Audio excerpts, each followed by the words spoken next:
Welcome to Whole Life Health, where we take a closer look at what's actually happening in the body during your journey through life and start to rethink the way we've been told to approach it. Just a growing sense that something feels different. And Our goal is to make that make sense. There's a moment when women hit and they think, I'm doing everything the same, so why isn't this working anymore? I hear that constantly, especially around food and routine. The same workouts, the same habits. But very different results. And almost always the assumption is, and women are really hard on themselves about this, they think that they're doing something wrong. Yeah, when the reality is that's usually not the case. The body has changed. I'm here with Jeanette Johnson, founder of New You, Take Two. She's an integrative nutrition health coach and works closely with women in midlife, helping them understand how to support their body through nutrition as things begin to shift. And I'm here with Susan Visconti, founder of Just Be Wellness. She's a holistic perimenopausal and menopausal coach and women's midlife wellness strategist who focuses on helping women understand the biology of midlife so they can make more informed, confident decisions about their health. So, Susan, this is your area of expertise. What are most of your clients coming to you with? What's their biggest complaint? That's a tough one because they come not understanding because they feel like everything's going haywire. One of the first things that they feel is brain fog. It's really a lot of cognitive issues. Yeah. They feel that they are doing everything that they did before, eating the same, exercising or not exercising. Right. I feel that a lot of times they are not getting the right amount of sleep that they want.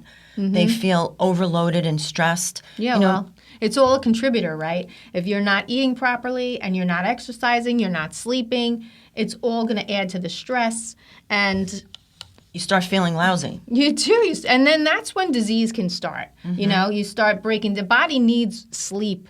It needs to be nourished properly. And repair. Yes, it needs. So that's when your repair comes when you're sleeping. Yes. Right? That's when you go into your REM sleep, and that's when the body starts to heal.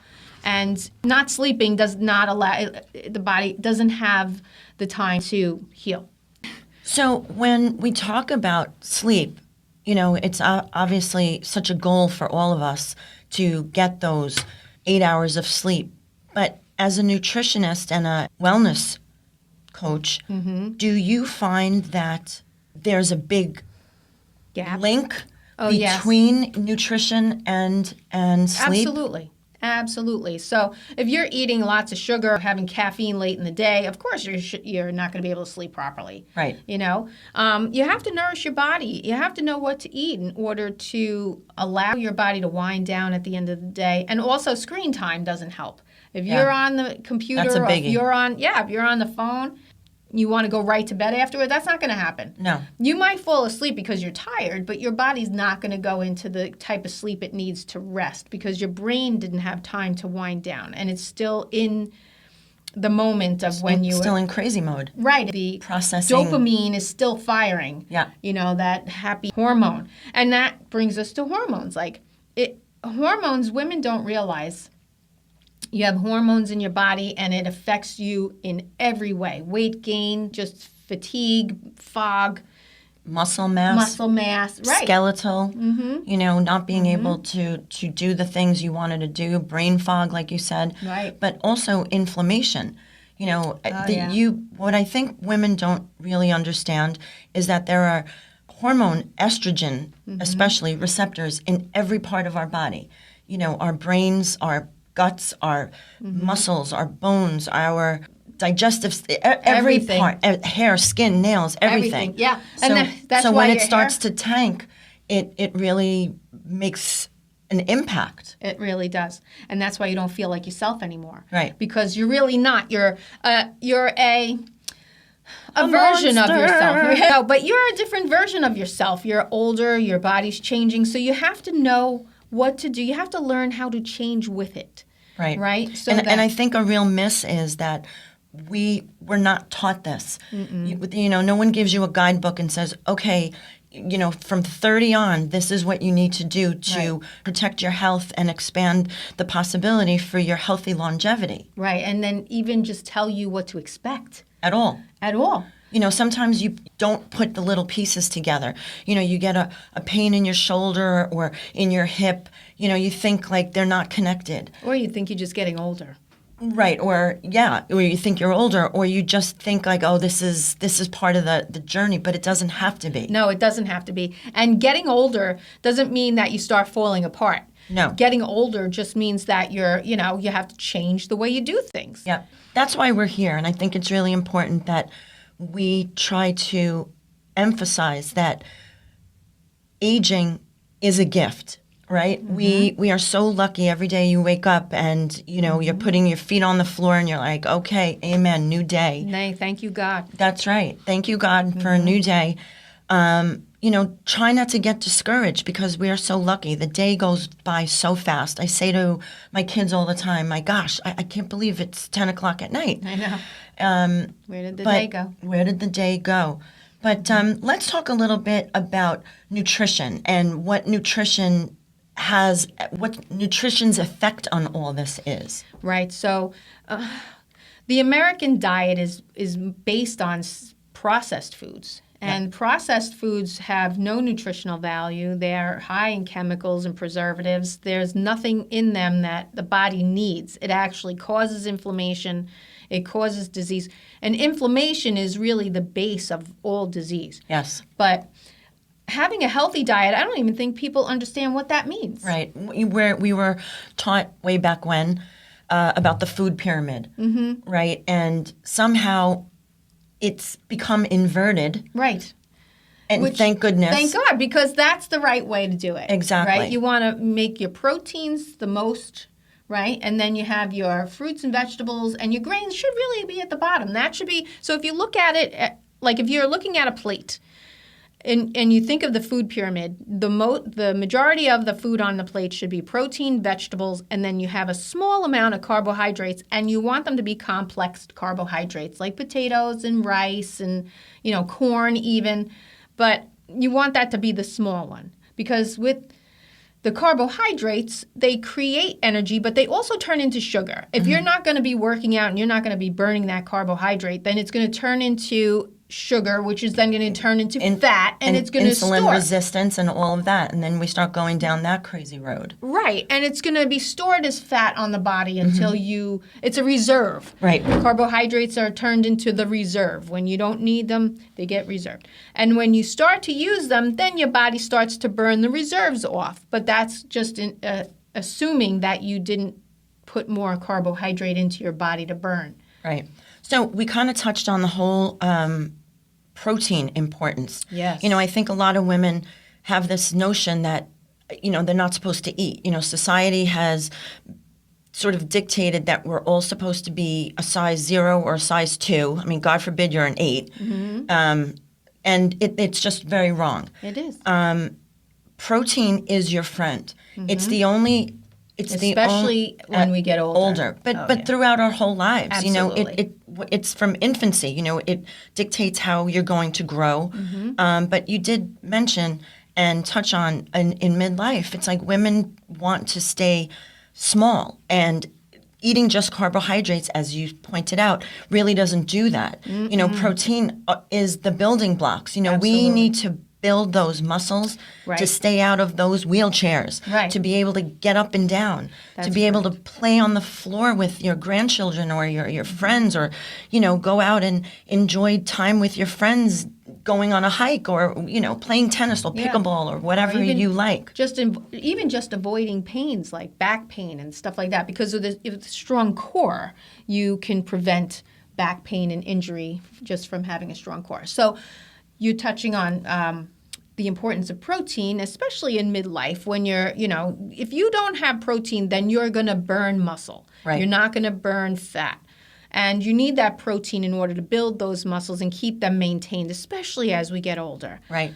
I think there's a big misconception or a misunderstanding that what's the right amount of protein? So what the way I work with my clients is basically whatever target weight you want to be, because some clients are a little overweight, that they want to lose a little bit, or if you want to maintain. So let's just, for arbitrary purposes, say you want to be 100 pounds or 120 pounds. You're supposed to be consuming 100 or 120 grams of protein every day. Every day. And that kind of breaks down to 30 or 40 grams per meal. Right, if you're eating 3 or 4 meals. 3 or 4 meals. So how would you recommend breaking that down? Because that seems like a lot. When you say, does seem like a lot. 120, it's like, whoa, that's a lot. A lot of protein. Yeah, but it's not if you do it the way we said, right? If you're breaking it down into 24 grams per meal, then it's a burger, or it's a nice grilled chicken. It's that kind of thing. And you could add 2 proteins at one meal if you needed to, and it doesn't necessarily have to be meat protein. It could be a vegetable protein. Right. I even do, like, if I make eggs, I'll even put cottage cheese into it. Yeah, so you can do that as well. And that just makes it easier, but also sometimes you don't have time to eat 3 or 4 meals a day. So you just have to really be mindful, too. A lot of people just eat mindlessly. They just eat all right, I'm hungry. Because they're bored. Yeah, or they're just hungry. Or they're walking past the cookie jar and they just are hungry or thirsty, and they just grab for that carbohydrate that's going to turn into something bad. Right, exactly. And it's not a good carbohydrate usually. I mean, you can't grab a complex carbohydrate out of a jar. You know what I mean? So let's just... Most people don't even know what a complex carbohydrate is. So a complex carbohydrate is something that is like a potato or rice or beans or corn. That's a complex carbohydrate where it has fiber and it has nutrients and it has micronutrients in it that will nourish the body. And it won't go in, it's not going to break down into sugar right away. It's not going to enter your bloodstream quickly and cause sugar spikes and have that kind of reaction. Right. So we're talking fruits, vegetables. Yes. Grains. Grains, yes. So with the fiber, that's what slows down the absorption of the sugar into the bloodstream. Which is what we really want. Yes. Because then you don't have those sugar spikes. You don't get the crashes. It's a gradual thing. It's almost like fueling your body consistently throughout the day and slowly. Yeah. So one of the things that I teach my clients, or try to have them understand, that if you have these, let's say 3 meals, okay, that these 3 meals should be substantial enough to get you through to the next one, meaning that your body is in the off time. So if you eat breakfast at 8 o'clock and then you have lunch at, say, noon or 1 o'clock, after you have that last bite of food after breakfast, your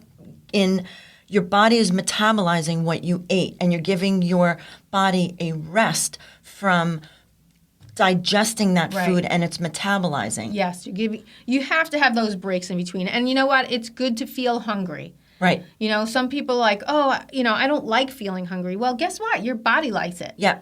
Why does it like it? It likes it because then it's going through the process of cleaning out everything that you just put in there. Right. So it's like, I don't know how to analyze it, but your body needs to be able to process the food and get it all through your system and then be ready to go again the next time. It needs that rest period. I mean, think about constantly going and never getting a rest. Right. Our body needs a rest. You need that rest. Yes. So that hunger feeling is that almost like a rest in between meals. Yeah. So a good thing to do would be obviously water.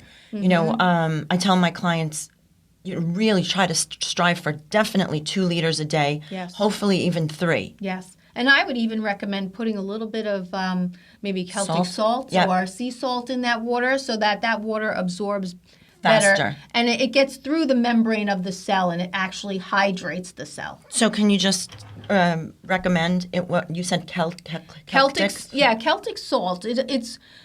It's got the most minerals than any other salt out there. Where do you buy that? I get it on Amazon, actually. Believe it or not, I get organic from France, and it's inexpensive, and it's a different type of salt. Yes, it has more. It's more like a flaky kind of salt than the little granules. Like a Himalayan kind of thing. Well, Himalayan still is granular. This is more like a soft flake. Oh. And salt also has different intensity levels too. Mm. So this is just like a regular table salt, and it was not. So you can use it just like table salt. Oh, okay. Yes. So I use it in everything I cook. Is it iodized? It's iodized, and That's it has good. other minerals in it. So it's interesting now that we're just talking about salt. Mm-hmm. A lot of salts out there do not have iodine, and when they don't have iodine, it could kind of contribute to thyroid issues because our thyroid really needs iodine. Yes. Why do they do that? Well, you know why. They want to keep us sick. If it's all about money, and I think we all know now that our healthcare system is not really Failing us. healthcare. It's not healthcare. It's, No. We'll put a Band-Aid on it so that we can give you our pharmaceuticals and we can make money off of you because really they don't care about your health. They don't know you. No. They're in it for the money. Yep. And it's up to us to be responsible for our own health And that's wellness. why we're here. You Yes. know, that's why we really want to spread the word, again, dialing it back to midlife. It is not a time to give up. Mm-hmm. I am not giving up. Absolutely I'm not. digging my heels in. I'm 61 years old and I'm going to keep going. And if you could see her, she looks fabulous. Well, thank you. You're welcome. No, but it's not from a vanity standpoint. No, it's not. That's just a perk. Yeah. Well, my parents were in really great health, but once they got to that in their mid 80s, it's like the decline and the fact that they were pumped medicine. Yes. And you take one pill and it breaks something down, and then you have to take another pill to correct those two things, and then it's just a domino effect. So Absolutely. Just be very aware of what you're putting in your body. Yes. Don't be afraid to question it. And don't be afraid to tell your doctor, I don't want to take this. Right. And ask if there's a holistic, natural alternative, because many times there are. Yes, there is. I mean, if you think about it, the healthcare system, the pharmaceuticals are based on something that was in nature. They didn't just come up with it and be like, let's put these two chemicals together and see what happens. No, there was a plant in nature that they said, okay, we can use this and then add to it and somehow incorporate our chemicals and make it, even stronger. So that it's effective immediately. So like nature. Yes, some of it can be effective immediately. You have to really know what you're doing, especially with herbs and teas and stuff like that. Right. But some of it, it's a slow process. Nature's and a it's gift. consistently. Yeah. It's consistency. Yeah. You need to be consistent with whatever protocol you're using, and then you'll see results that will last you a lifetime. Right. Even when, dialing back to nutrition, try to cook. People have gotten so used to, ordering out or going out. so And look, who doesn't like to go out? To get dressed up and you go out and it's an experience, right? Yeah, it's okay every once in a while. Every once in a while, but to rely on that. Yeah, that's a lifestyle, that's a problem. No, that's a real problem. And, again, with clients, I kind of see that. And I get it. Everybody's busy. If they're not working one job, they're doing two jobs and raising families, taking care of, aging parents. We're in that sandwich era of our life where we're just getting there's hammered so with much. everything. Yes, so much going on. And, sometimes cooking falls to the wayside and, it's wrong. We really need to take control. Well, cooking should be a priority. Yeah. And it Just should like be fun. brushing your teeth every day, you know what I mean? Yeah, and it's a creative outlet. 100%. You can get really creative, and it's wonderful when you make this meal that's healthy and you're feeding it to your family. You know what your family's getting. Right. Because you put it there. And you know that you're nourishing their bodies and you're giving them what they need to be healthy and keep them healthy. And you bought it. Again, organic is really important. Grass-fed is important. Yes. And I mean, they're spraying all these things Yes. on everything we eat. And So I just want to touch on the organic Okay. thing, right? So there are some people out there who say, yeah, well, how do you know you're getting organic? And there's still spray on organic. Yes, this is true. Maybe there is a little overspray. But if you're not getting organic, then you are definitely getting something that is grown with pesticides. Where Phthalates. they're going in with a hazmat suit and they're spraying it to keep the bugs off. And if the bugs aren't going to eat it and they're wearing a hazmat suit, then why are we eating it? Because if you need I don't know about you, but if somebody's going to be wearing a hazmat suit and I'm not spraying having food, that. I'm not going to be putting that in my No. body. They Yeah. don't even want it outside on their body. So why are you going to ingest it? It's poison. It's awful. There needs to be much more of a movement, and I'm just glad and so grateful to the people that are out there doing it. Yes. But again, we need to Educate people. educate Yes. and let them know. And your health is really important. Yeah, I mean, if you don't pay attention to your health now, at some point, Oh you're no, going you can't to have, pick it up later. Yeah, That ship is sort of sailed. Yeah, but you're not going to have a choice but to pay attention because you're going to be sick. Yes. And your body's going to tell you, okay, so now all of these years of neglect are coming to bite you in the butt. Yep. Again, we're talking a little bit about what used to work, what didn't. So we touched on eating, and what are your thoughts on movement? A lot of people, when you think exercise, again, comes in that whole idea of I don't have the time, I don't have the energy. When do I do this? It's expensive. Yeah. Well, I mean, walking by itself.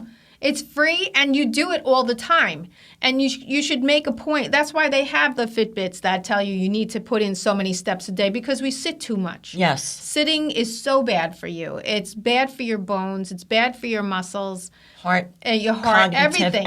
Everything. Your posture, everything. And if you sit for too long, your body starts to hurt because it's not meant to be in that position for a long period of time. Right. Nope.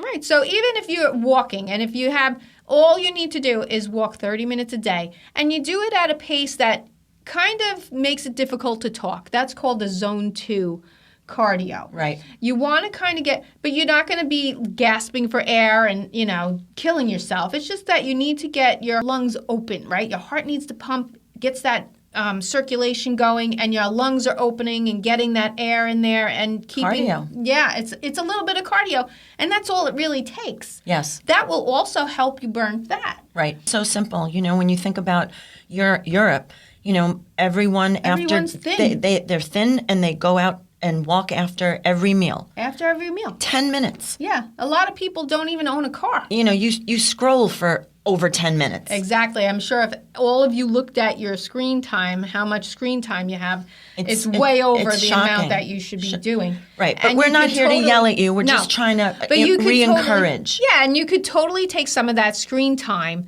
and go outside or incorporate some kind of exercise.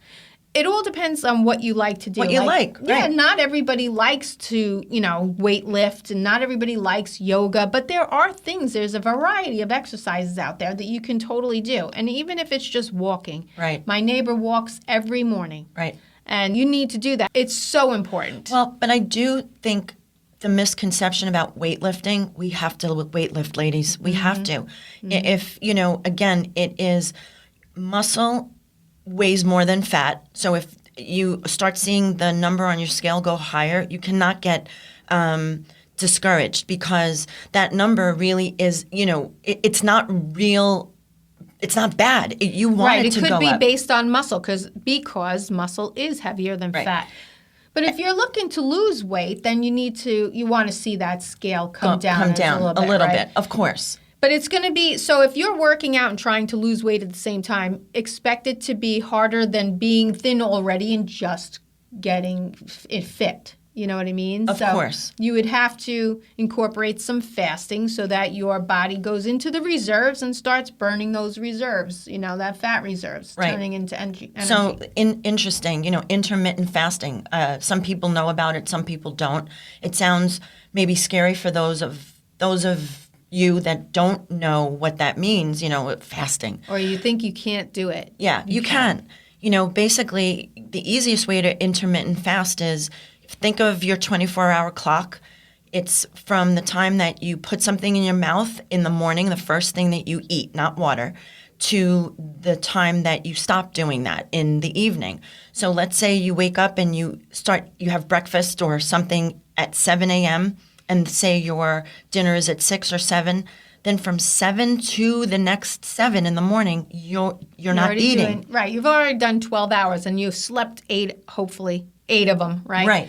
And ideally, you want to do a 16-hour fast. Okay. Right? So you'll do your dinner, and then you go to bed, and then you won't eat again until maybe noon. And then you make sure that whatever your first meal is a nutritious meal. You don't want to put junk in your body. You defeat everything. Then you just You need to sabotage have that, your whole effort. that protein right away. Yes. Those, like you said, those complex carbohydrates. We want to stay away from anything that's in a wrapper or a bag. Exactly. And you could even do make yourself a protein shake in the morning if you can't wait to eat something. Yeah, sometimes you get a little nauseous. Yes. I know that when I take my supplements, I have to have something. Absolutely. That's why I wait until after I eat to take supplements, because you do get nauseous. Some of them are not nice. So in order to hit that, that goal of that protein, dialing back here, because I know that it's just such an issue for some people. If you're intermittent fasting till, say, 11 o'clock or noon, how do you make up that amount? So you could incorporate 2 proteins per meal, right? So you do like your grilled chicken, and then you incorporate maybe some cottage cheese or a cheese of some kind, right? If you want to have nuts in there, you can do nuts too, because there's protein in nuts. So you can get your protein in other areas, and you can combine it all into a salad or a bowl. Right. Yeah. So it doesn't have to be, it's not as difficult as you might think, because most people don't realize that protein comes from other sources other than meats. Correct. I mean, you can, they're in grains. Quinoa is an amazing. Broccoli. Right. Yeah. Beans. Leafy greens. Yeah.